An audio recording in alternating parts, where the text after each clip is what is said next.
First, though, we've got to talk about the news because, man, there is some news. It's brutal. It is honestly brutal. Yeah, and it's we can sort of sit here and say it's brutal. I've noticed the Defense Force is back. Yes. The corporate Defense Force are maybe the most frustrating power in the universe. I think to actually take all of the digs at the corporate Defense Force that are required, we probably need to establish what the story is. So. Of course, yes. So we have... So this doesn't affect subscriptions, but when you want to purchase Game Time, the way you'd purchase Game Time, just, hello, can I play the game for 30 days? Sure, here's whatever, the tenner or whatever price it is in dollars. 30 days is gone now.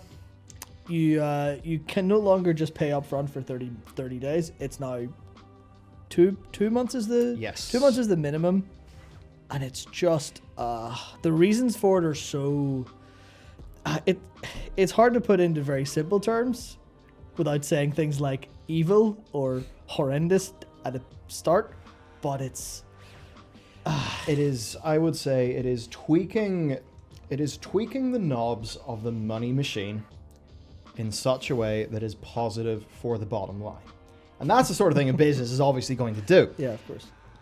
Now, have they actually went and told us, what their reasoning is? No, they basically just said, as a part of a general review of our offerings, blah, blah, blah, we have decided to retire these options.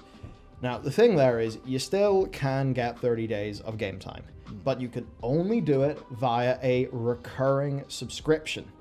Now, here's the deal, and this is very, very feckin' simple. I think anybody can get it through their skull, unless they are so thick that they are part of the corporate defense force. Because a bunch of, honestly, I'm just going to say, bloody idiots who don't live in reality. I'm happy not to say screw you to those people. Absolutely. It's just so stupid. Who is more likely to stop playing the game if they are not fully satisfied? Somebody who purchases 30 days of game time on an ad hoc basis, or somebody for whom that is a rolling subscription where it will renew without them having to think? The answer is absolutely obvious. The person on the recurring subscription is far more likely to stay. Now, this is a part of the subscription model of so many businesses and so many things. I'm really frustrated that I can't remember the actual industry term for that effect when people basically just stay in a subscription service, basically with no intentionality, and they don't even use a subscription service.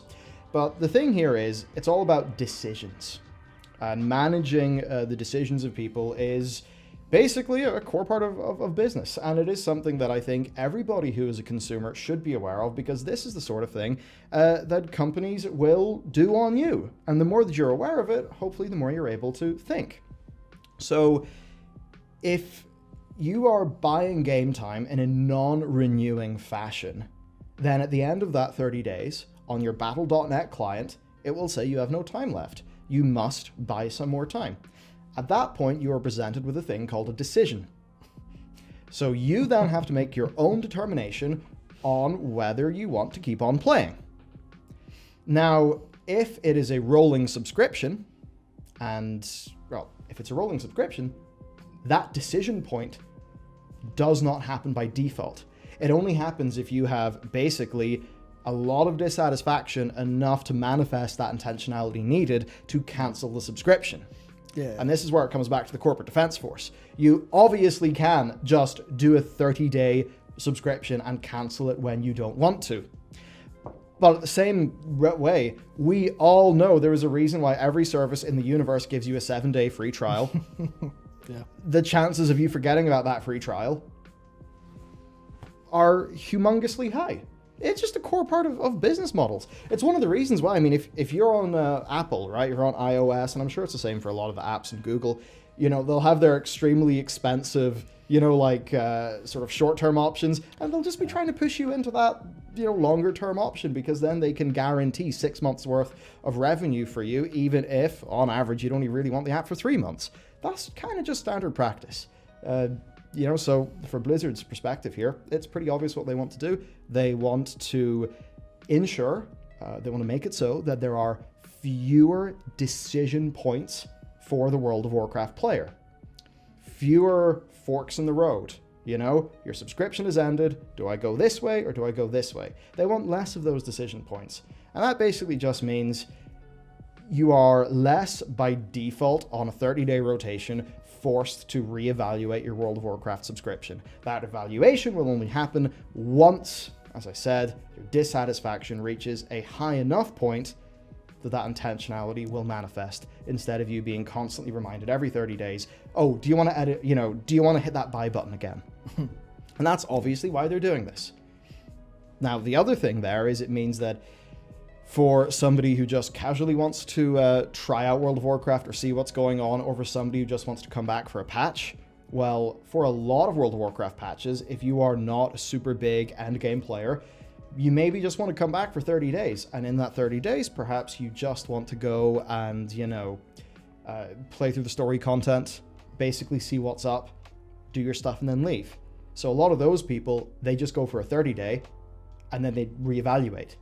Now for a bunch of those people, no, it's going to be a 60-day. Now you might say whatever you say about a subscription. What I think a lot of viewers have got to remember is we are World of Warcraft players. We're used to subscriptions. We'd be conditioned to them for a very long time.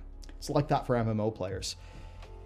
But almost everybody that I know who I have tried to get into World of Warcraft, thing number one is the subscription. That is a big blocker for them.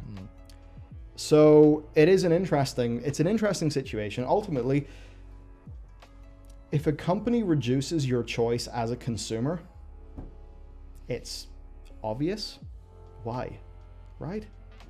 They're reducing people's choice. We all know why. They want to push people towards the recurring subscriptions, and ideally, they want to put people towards the 6 months that comes with the mount. Yep. They would actually rather get you on 6 months with a mount.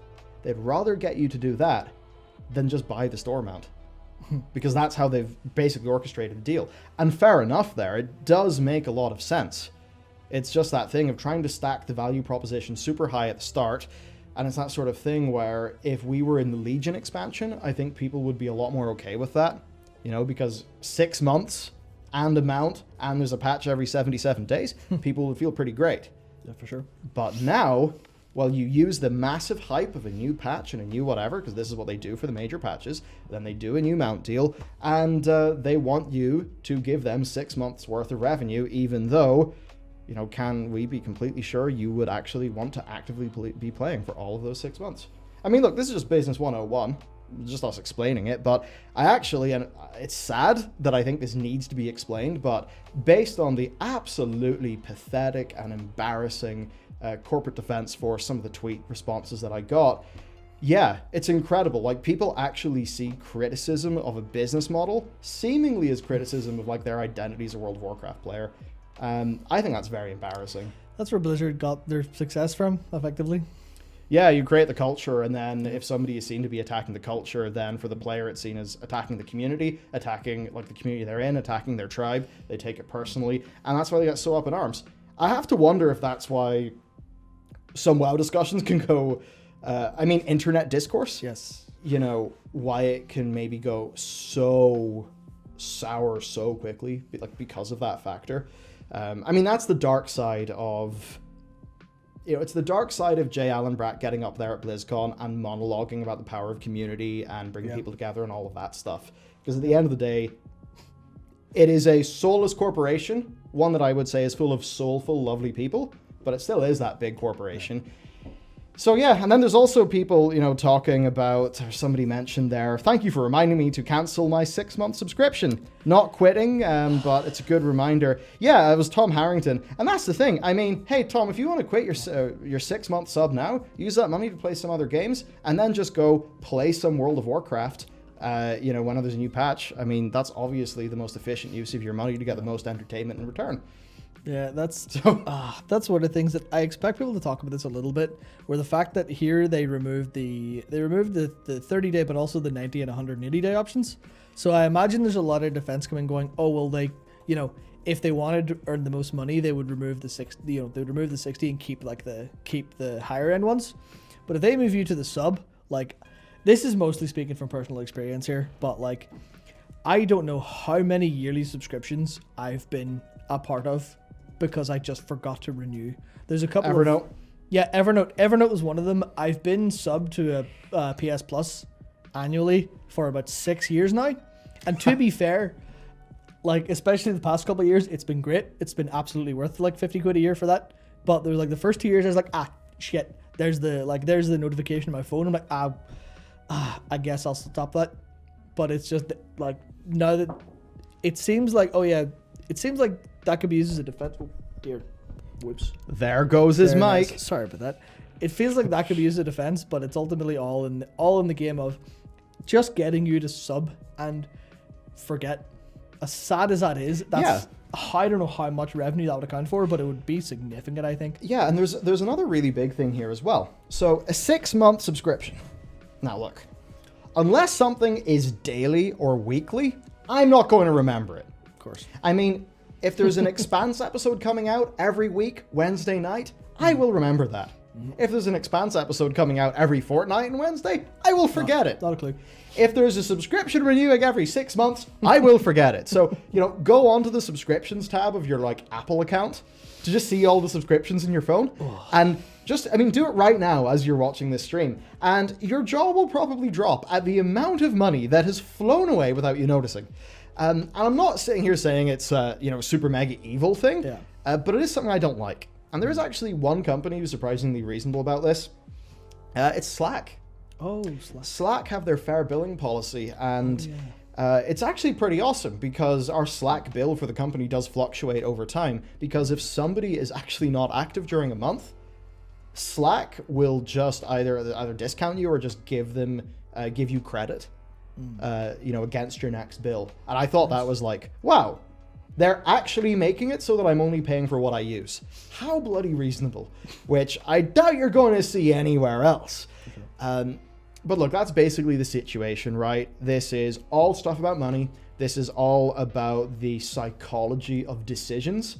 And I think that if you do not see it in those terms, that you're just being willfully ignorant to try to protect your tribe, because for some reason you think that a corporate entity is a part of your tribe, and I think that is silly. And not everybody is going to fall into that category, but certainly a lot of people who I would class in the corporate defense force, that's what's going on. And it's maybe that sort of thing where,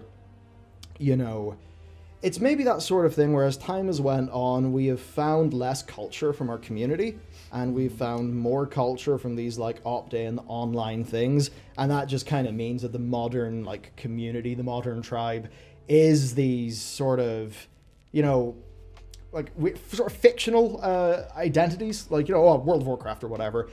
And it's just being like, you can use that for good.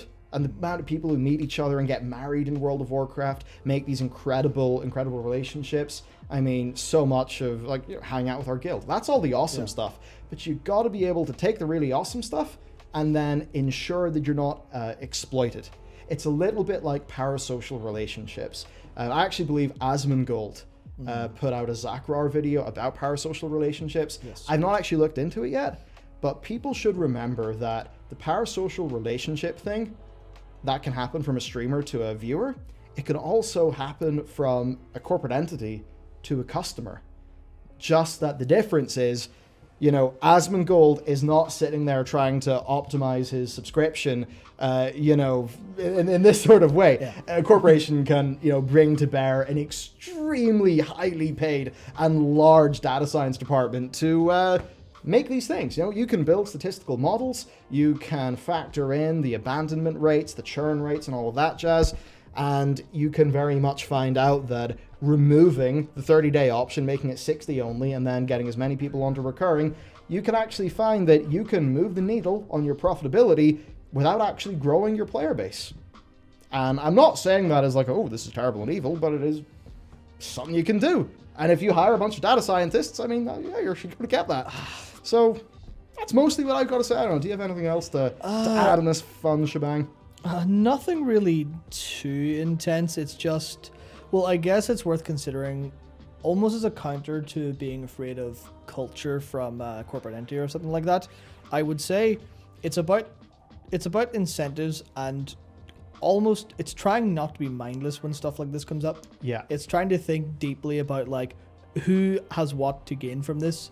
what are like the consequences of this for not just yourself, but thinking outside of like outside of your general existence, and thinking about like what other user groups will be affected by this in a way, what kind of behavior will be affected, because it's not to say be inherently distrustful of things, but that's kind of what I'm saying. It's whenever you see things like this, don't just go, oh yeah, that's probably, that's probably fair. Try to think about everything involved and judge it for all of the impacts it can have. Yeah, I think. well, there's a lot of people who would say that economics is an analysis, like a study of incentives. There's lots of different, people who say, oh, economics is this or this. And some people would say it's studying incentives and, what people actually do based on incentives. So maybe less than saying, I suppose it is be skeptical by default, but maybe a finer point in that is be an incentive-aware human. So a human that is aware of the incentives that are playing on their own brain, but also aware of the incentives that are being, the things that are the result of external incentives for other, for other companies. And it's then I want to get into talking about positive and negative externalities and all of these extremely important things. But this is also a World of Warcraft news show, so that might be getting a little bit into the weeds. I think people basically know what's going on here.